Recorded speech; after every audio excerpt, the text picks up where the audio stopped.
Hey, what's up guys? Today I just want to talk about the recently revealed Smart Play Lego Star Wars sets. This was revealed about maybe a week ago, week and a half at some show, and I decided, I did want to talk about it, but I was going to wait till they were officially put on the Lego website. So that was done today as of filming. They're all up for pre-order. So now I'm going to talk about them because I think, like with a fair few other fans, I'm not really happy with these sets at all. So I just want to get into it. So starting off, going from cheapest to most expensive, we have the Darth Vader's TIE Fighter. This one goes for $70. Comes with a smart figure Darth Vader and just a regular Rebel Fleet Trooper. And it has 473 pieces. So that's not looking great. I know, last year there were some very bad Star Wars prices, but these are pretty egregiously priced, worse than pretty much everything except maybe the Juggernaut tank from last year. That is still maybe my peak for that is terribly priced. The worst Star Wars pricing you'll get. But the set, I'll be nice to this one and the last set I'm talking about somewhat. I mostly like the TIE Fighter. The front of it looks good. However, for some reason, the back part, because Vader's tie, has, I don't know, the extended back or whatever. It's not just like the ball cockpit like a regular TIE Fighter, of course. And so the back build of that has like a big open part with like a lot of red pieces where you slot in the smart brick for it. And so that makes it look really bad. But considering this is like probably somewhere in the 300 pieces range, because the side builds probably take up at least 100 pieces combined, I'd say. Maybe at least somewhere in the high 300s, right? Like, it's a Darth Vader's tie that could be sold for 30 to 40 bucks just by itself, no side build. And it looked pretty decent, especially, you take out the side brick, the smart brick stuff, and you properly finish off the back part of it. And then I think it's a neat little thing, and that's kind of my issue with all these sets, is they don't look very good. Just, in my humble opinion. Or, they don't fully look good. Like, there's parts of them that I like. And you take out the smart brick gimmick, and all of a sudden these sets become a lot cheaper, and they look a lot nice. So, the smart brick figures, they don't seem to play, any actual voice line from anything, so that's already they kind of make weird garbled noises, at least in their promo videos. They don't sound clear because it's still kind of limited technology. There's only so much you can play, I guess, out of a little brick. So the smart figures kind of seem worthless to me. I don't get really the point of them. At least in these smaller sets, there's sort of a decent reason for them in the last set. But for this one, just what it leads to is the entire back print of the figure now on the torso is just some weird, ugly smart brick printing, I would assume, so that they actually function as a smart figure. And it just ends up making them look really bad.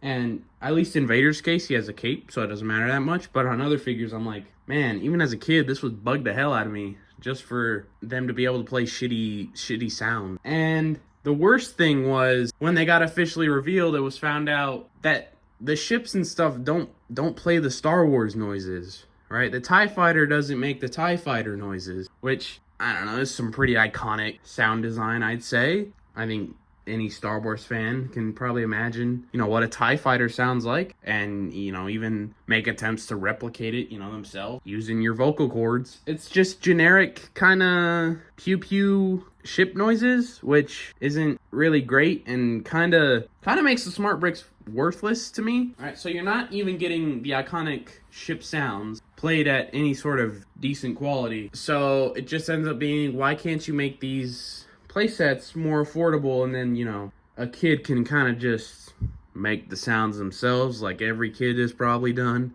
and I would say even adults do if they're messing around a little bit with a little spaceship. You just make the spaceship noises yourself, and that's part of playing. As a kid, that's what you do. And then, there's a Rebel Fleet Trooper as well to round it out for 2 figures. And, I mean, the Fleet Trooper's nice in better sets, though. So, not a good first start. I would love there'd be two options with this Vader's tie. Either release a pretty affordable playset at 30-40 without a smart brick feature, would have been pretty great, A neat little Vader's tie. Maybe it wouldn't have been everyone's cup of tea. Maybe some people would have wanted bigger, but you do that. Bring back, a few more affordable play sets, more than just battle packs and mechs, And of course, the occasional smaller play set.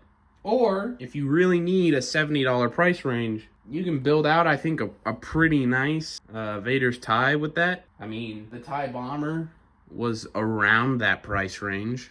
I think it was 65 maybe, if I'm remembering correctly. So you could easily do a very nice Vader's tie for $70 and, some more pieces and no smart brick stuff that makes the back half of the set look ugly. But moving on to Luke's Red 5 X-Wing. This one is $90. And as you'll see, of course, there is no cheap smart brick set. Comes with a smart fig Luke and Leia and a smart R2-D2. And there is one slightly nice feature of R2. He has now got a rotatable head. So, of course, if you're any kind of Lego Star Wars collector, fan, you've gotten even a couple of the sets, you probably have an R2 because he's a pretty widely available figure and hasn't, I think, missed a lineup of sets in years, I think. Like, he's always shows up in one set at least. And, of course, the trend is continuing this year. But, of course, previously, you just had to stick the head on there and he was just studded in and that was it, no rotating for him, and that it has been the same figure like that for 20 years. There has not been much change to R2, so now he has a rotatable head without putting him on different studs. It does come at the cost of he's got an ugly red tile on the back of him so he can play his little non-R2 noises. At least it sounds like to me, R2, I would say, has some fairly recognizable, beeping noises. Maybe sounds a little crazy to say, but again, in the promo videos they've got, it doesn't sound like anything R2's ever, any noise he's ever made in any of the films. So, but there is an R2 and he makes some noise and he's got a rotatable head, so that's kind of nice at the trade-off that the figure's kind of ugly from the back now, but whatever. There's also a stormtrooper and a rebel technician, at least that's what I'm calling him. They have him driving the refueling side build, so I wasn't calling him a technician. I couldn't find any official description of whatever the hell he's called. But those are both regular figures, so 2 smart figures, 2 regular figures. And this one has 581 pieces for $90. So also not great, and I'm not going to stick to the points too much, but same issues. The build looks like a 4+ build. It's actually, in my opinion, way more atrocious than the Vader's tie, because I think that one actually does look not bad for what it is. The price point's bad for it, but I'll say I think the Vader's tie looks mostly good, but the X-Wing looks just pretty much like a 4+ set, and it's pretty small at that. It's 2 inches long, so it's a little tiny. It's 7 inches wide, but that would more or less lengthwise fit in the palm of my hand, so that's not great to hear about a set you're spending $90 on. And again, does not play X-Wing noises, right? They have engine noises and, laser noises, but they're just generic sci-fi ones. So I'm going to keep hammering in on this point. I don't really see the need to have those if you can't even get the actual Star Wars sounds to be on them, right? If you can't figure out the technology to do that, don't have them, and all of a sudden these sets get halved in price because you don't have the excuse of new technology, so they're more expensive. And then lastly, there's the Throne Room Duel and A-Wing set, $160. There is 3 smart figures: Emperor Palpatine, Darth Vader, and Luke, and then 2 Royal Guards and an A-Wing pilot are the 3 regular figures. And this one has 962 pieces, and so this is the third and last set. And so like I did mention earlier, Vader and Luke in this one have the only sort of decent reason I see to have smart figures. They've got a little dueling setup, where you put them on 2 little dueling arms and you can whack them around, and that would be fine on its own as a little play feature. The Wolf Mask Dojo for Ninjago has something similar at a smaller scale, in other sets, I'm sure. So that's not crazy, but you can put some smart bricks on them and then they play some like lightsaber clashing noises, and maybe it has just been a while since I've heard,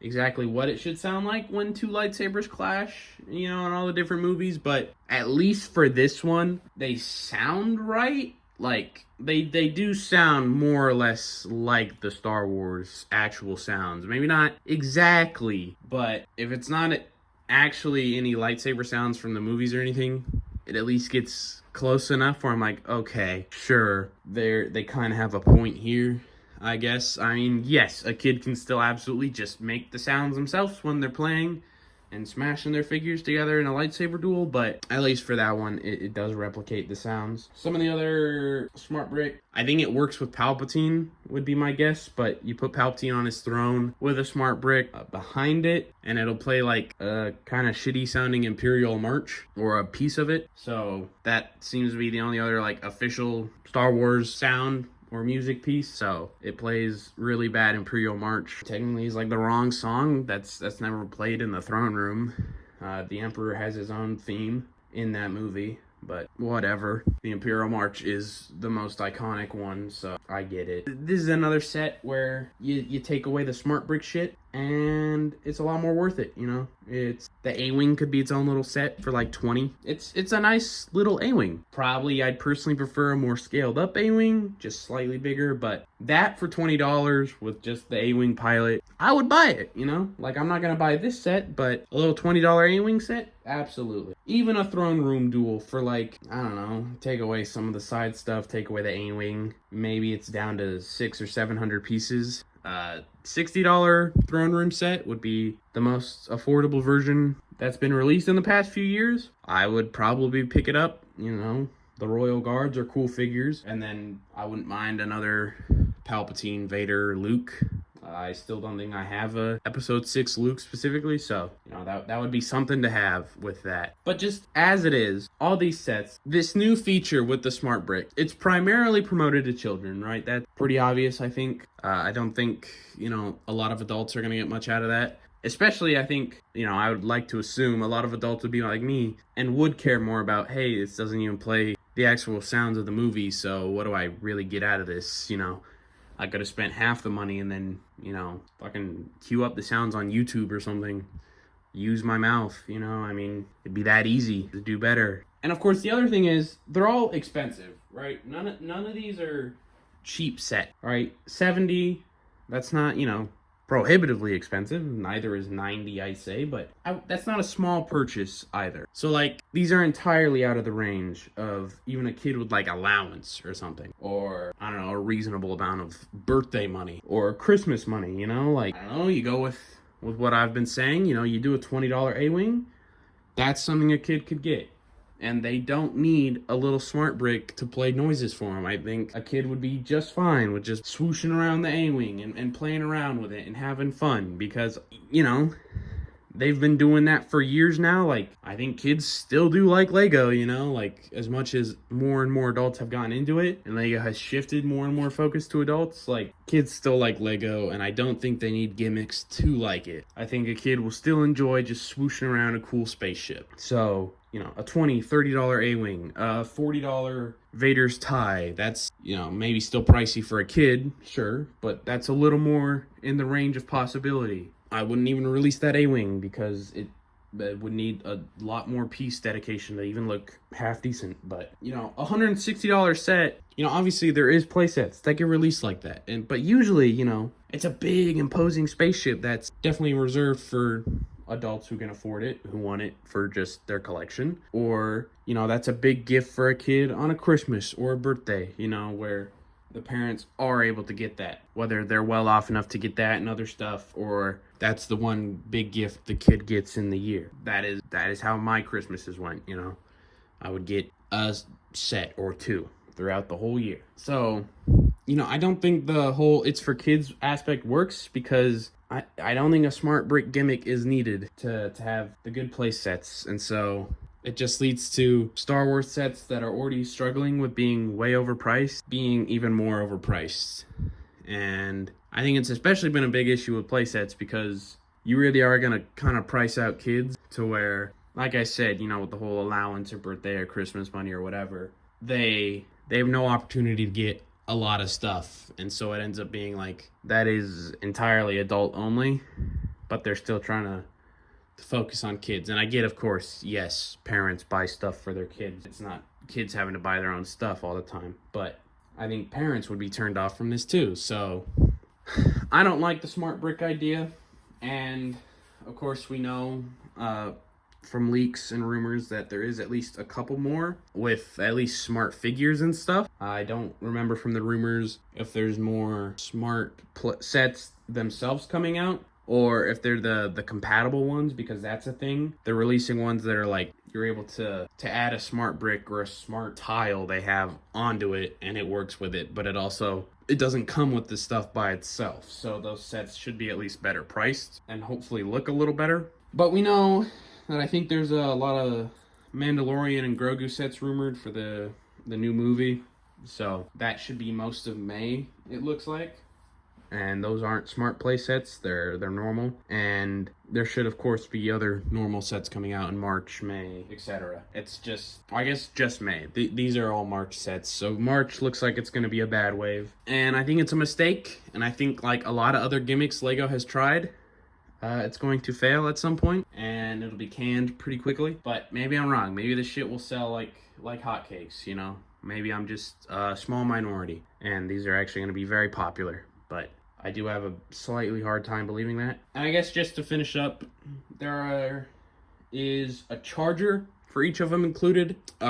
There's a charger for the smart bricks included in each set. And so I'll commend them on that for figuring out how to do, an electronic brick and then finding out how to get it charged so you don't have to replace batteries at all. Because I haven't had to do it myself, but I got my first ever light brick this year. I think I actually got 2 of them and a couple of gift with purchases and stuff. So, and eventually you have to replace the batteries on those. And so having something where you're able to just pop it on a charger is a lot more convenient, of course. So I'll commend him on that, on being able to figure that out. And then my other thing would be, there's apparently an app also as well for it, which you don't need it for like a lot of the smart brick stuff. It does work with no technology.